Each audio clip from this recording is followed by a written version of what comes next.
কোটি কোটি মানুষ আছে, আমরা টাকা অর্জন করে দিয়েছি, আমাদের লোকে পণ্য করেছি, এটা আমাদের সৃষ্টি করার কাজে দ্বিতীয় মূল্য। দ্বিতীয় হচ্ছে যেহেতু যেই দলের শক্তিটা বেশি হবে, জনসংখ্যা বেশি হবে, যাকে পাওয়ার হবে, জনসংখ্যার পাওয়ার থাকবে, সেই দলের প্রতি জনগণের আস্থা বেড়ে যাবে, সেই দলের প্রতি জনগণ ভোট দিবে। ঠিক না? যেহেতু নির্বাচনের আগে আগে আমাদের উপর সময় পাবো কি পাবো না আমরা জানা নেই, যার জন্য আগামী নির্বাচনের আগে আগে ইসলামের বাংলাদেশে পাওয়ার রাখার জন্য, শক্তি রাখার জন্য, শক্তিমত্তা প্রদর্শন করার জন্য, জনসমুদ্র তৈরি করার জন্য কিন্তু আমাদের মহাসভায় ডাক দেওয়া হয়েছে। আমরা সেখানে যাবো ইসলাম না আমাদের জন্য না করে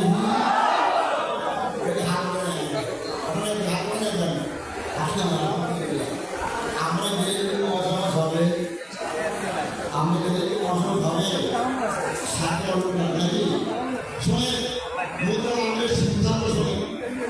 মোতালামের সিদ্ধান্ত হলো সাধারণ আন্দোলনের দাওয়াত দিতে হবে। দ্বিতীয় হচ্ছে আমাদের সর্বস্তরে সকল সংগঠনে যত যাত্রী আছে, অর্থাৎ ইসলামী আন্দোলন, মুজাহিদ, ছাত্র, শ্রমিক, যুব, শিক্ষক, মোলামা, আইনি পরিষদ, মুক্তি পরিষদের সর্বস্তরের সকল শ্রেণীর যাওয়া বাধ্যতামূলক।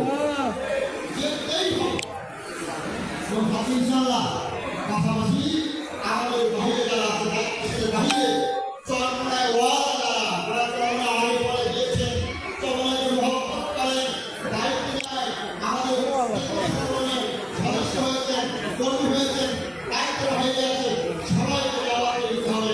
এক কথায় যেহেতু আমার শরীয়তপুর জেলা, আমার জিম্মাদারি জেলা, সেহেতু শরীয়তপুরে এই ঢাকা শরীয়তপুর 3 আসন থেকে কতগুলি গাড়ি যাবে আমি জেলার কাছ থেকে আগে জেনে নেব। আমরা আপনারা কত গাড়ি তুলে বলবেন 5,000 লোক তুলে শরীয়তপুরে এই 3 আসনে আমরা মধ্যে আর কি